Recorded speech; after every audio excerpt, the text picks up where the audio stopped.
pretty much locked up text. But the political declaration, the document which they're fleshing out, which says, might run to about 14 pages or so, and says where the future relationship will go. Theresa May is hoping that in that document, amongst other things, she can promise some sort of distant goal for her critics in her own party. And one of those things she wants in that agreement is frictionless trade being spelt out. Some people in Europe are pushing back on that and saying, well, hang on, that's one of the perks of membership. You don't get it as you walk out the door. That's one of the things she was arguing about in the room next to me. But there are other problems off stage, as it were. Chancellor Merkel, as you said, is getting impatient. She's not sure there's going to be a document here on Sunday ready for her to sign, and she's not coming here unless there is. Two issues, other issues beyond Britain's demands for the document are holding things up potentially. That's Spain wanting a veto over Gibraltar. Some optimism around here amongst officials that that will eventually be parked and put in a protocol or something. But also the issue of fisheries. EU countries wanting to make sure that there is a big promise, an outline agreement about how they're going to get access to British waters in return for the stuff they feel they're giving Britain in this draft agreement. Here's how Theresa May's day went. This is a meeting Theresa May asked for. She wants to nail down some language in the agreement that all EU leaders are supposed to sign off on in Brussels on Sunday. She also wants to be seen to be doing it. Negotiators worked late into last night on what the political declaration will say about the future relationship with the UK. Theresa May wants to say her way offers a path to frictionless trade. Much of the language is still in dispute, even though this is not a legally binding document. In the Commons, before Theresa May left for Brussels, more evidence of how her own side want more than she's brought home so far. Will she now, even at this late stage, please think again? It is not good enough as it stands. The Northern Ireland backstop threatens the integrity of the United Kingdom. Can the Prime Minister reassure me and seek reassurance in Brussels today that this draft doesn't contain a trap that if we dare to diverge, we undermine our union? Jeremy Corbyn mocks the idea an implementation period will be long enough to negotiate a new trading relationship with Europe. Does the Prime Minister think she's fooling anyone by suggesting there'll be a free trade agreement finalised by December 2020? He wants to use the implementation period that he would vote against to renegotiate the treaty that delivers the implementation period. And he said another referendum isn't an issue for today, but it could be an issue for tomorrow. He doesn't know how he'd vote, he doesn't know when it would be, he doesn't even know what the question would be. That's not leadership, that's playing party politics. I'm working in the national interest. After the planned Sunday summit, Theresa May goes halfway around the world again to meet some of those same leaders all over again at the G20 meeting in Argentina. Then she hopes to begin the selling of the deal, visiting all corners of the UK, ahead of 5 days of Commons debate in December and then the vote. If she loses that vote, it could trigger the 48 letters demanding a vote of no confidence in her party leadership. And, simultaneously, Labour could call a vote of no confidence in the government. If she saw off those challenges, she might try to push her deal through again in a Commons vote, the same deal or an altered one. But if she loses that, the second time round, she or a successor could be faced with choosing between no deal, a general election, or a second referendum. It's her government that's got us into this shambles. I think this becomes even clearer that the Right Honourable Gentleman doesn't actually know what is in the withdrawal agreement, what is in the protocol and what is in the outline political declaration. We talk about a second referendum. Never mind a second referendum. He hasn't got a first clue. Well, with the shambles this government's got into, it's a good idea. Other people are not ruling out all options. Theresa May shook her head. But the Cabinet Minister who only quit last week felt the need to ask if Britain was definitely leaving the EU next year. On the 29th of March 2019, come what may. And this morning, her replacement, Cabinet returnee Amber Rudd, suggested no deal might never happen and a referendum might. Leaving the institutions of the EU is proving a mightier challenge than was billed. In one answer in the Commons, Theresa May openly admitted the UK would have to follow single market rules if it was in the backstop arrangement and didn't want to diverge from Northern Ireland. Chancellor Merkel told the German Parliament today that the Spanish government could still throw the weekend summit plans, with its demand to treat Gibraltar as a separate entity to the UK. France, Holland and Denmark want to nail down the shape of Britain's post-Brexit fisheries policy. But the Commission is trying to minimise changes and keep to a deadline, even though everyone in town knows any deal signed off here looks destined for defeat next month in Westminster. If that Sunday summit happens, signing off on the deal, Theresa May will start an intensive 2-week hard sell of her deal. That'll mean tours of all corners of the United Kingdom, visits to TV studios, speeches. Some EU officials say that, in effect, this trip here was a bit of that sales job itself, a bit of theatre. It wasn't entirely necessary. One thing we do know for sure from the voices in the House of Commons, the sales job required is enormous. Gary Gibbon in Brussels. Well, now, one country which has been having plenty of problems with the EU is Poland, sanctioned by the European Commission over reforms to the Supreme Court, which were deemed undemocratic. Our Europe editor, Matt Fry, is in Warsaw, where he's talking to the Polish Prime Minister, Mateusz Morawiecki. Matt. John, well, welcome to a very chilly Warsaw, very chilly indeed. Poland has a particular interest in Brexit, of course. There are roughly 1 million Polish citizens living and working in the UK, the largest minority in the country. Making sure that their rights are guaranteed is one of the priorities of Prime Minister Mateusz Morawiecki. But his relationship with the EU is also a complex and, as you said, at times rather troubled one. His ruling Law and Justice Party has fallen foul of the European Commission, who accused it of breaching the rule of law and using judicial reform to stifle an independent judiciary. The Poles, rather like the Hungarians, have had Article 7 proceedings initiated against them. They could end up losing their voting rights in the EU. They too are testing the liberal values on which the EU is founded. Now, I met Prime Minister Morawiecki in his grand Warsaw office today over tea and roses, and I began by asking him whether the EU's member states are as united over the Brexit talks as they once said. Well, I won't reveal too much of discrepancies, but there are some. There were different opinions, of course. Some wanted to have it more hard, and notwithstanding, all the circumstances and the turbulences around us. But the majority of countries, including Poland in particular, we were steering always towards more compromise-based solution and more flexible solution, right, because this was also very much needed. Because Michel Barnier has just warned, yesterday that if, for instance, the French government takes too hard a line, this would galvanise the opposition against the deal in the British Parliament and would almost certainly lead to its defeat, which means that we're back to square one. We are on a thin ice here, and we should not exaggerate either way. And of course, there is a very difficult situation within the United Kingdom, but at the same time, we want the backstop solution to be found, and no deal is not a good deal either.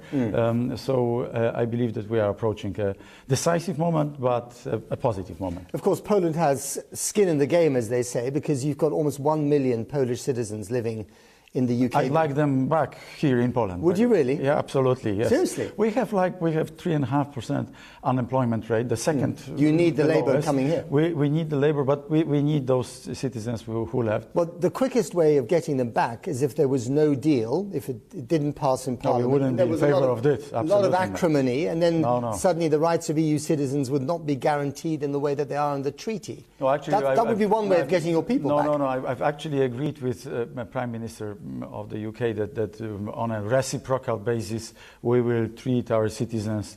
Doesn't matter what happens, but I strongly believe that we will find an appropriate compromise in all this. But what happens, as far as you're concerned, if there is no deal, if the deal does not pass Parliament? So now my base case scenario is a deal. If not, we'll see what kind of flexible, creative solutions we might find, because it's not in the interest of the UK, it's not in the interest of the EU to have a hard Brexit. Can Theresa May rely on you to try and put pressure on other EU leaders to soften their message before Sunday's summit? Well, she knows she can rely on Poland. We spoke many times about this. And our ties with the UK, on the political ties, the socio-economic ties are so intense that everybody knows that we have skin in the game, as you said. And as we now reach negotiations for a future trading arrangement between the UK and the EU, do you expect that those differences between Spain, France, Poland, Germany will become more prevalent? Well, there'll be more division amongst you. I actually believe that with Germany and Austria, the Netherlands and the Scandinavian countries, we have a majority of stabilizing countries which want to create a space for deal. But do you think that Brussels is interfering too much into internal Polish affairs? The way that Viktor Orban thinks that they're interfering in Hungarian affairs, and you're both subject to Article 7 proceedings. Brussels is taking is one-sided. It's not impartial anymore. It's not an honest broker, as we call. That's a serious accusation, isn't it? Well, the European Commission should be an honest broker, and they even during our conversation, I have named several examples which on the one hand were very much praised by Brussels. On the other hand, they are very stubborn in not finding compromises with ourselves. Even these days, we are actually fulfilling all the requirements from so-called interim judgment by the European Court of Justice. Even if we disagree with lots of what they say, we said to ourselves, okay, because we want the stability and we want to preserve the unity, we want to show that we are very much, and by the way, pro-European. And by the way, Poland is one of very few countries within the European Union which is at the same time pro-American and pro-European. So you're very pro-European. Yes. But you also believe that Brussels is interfering too much in your domestic affairs. Yes, that's correct. Can you have it both ways? Yes.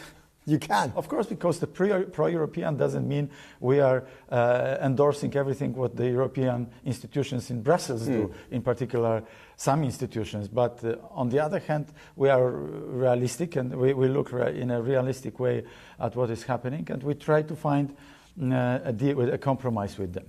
The country is divided, though, isn't it? It's very divided in terms of, first of all, what Polish politics should be like, to what extent should we reform, to what extent should there be, the rule of law and justice, as it were, and how much room can we give to the opposition? How can you imagine the people from Western Europe can understand the situation in post-communist system? We here have, for a long time, 25 years after the transformation began, a post-communist system.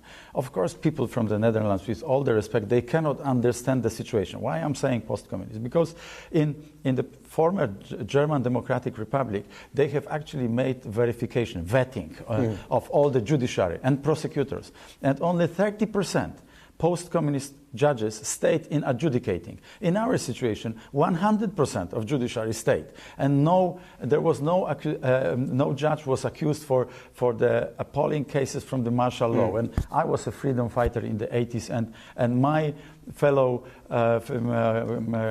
people were actually put in jail. You yourself were beaten up, weren't you, when you were 15 years old? Me myself as well, of course, but this was for a short period of time, several days, and I was beaten and so on. But a lady with whom I worked in underground solidarity movement was sentenced for 10 years. And the judges were actually stayed in adjudicating. This is why we try to bring some justice into the judiciary system as well.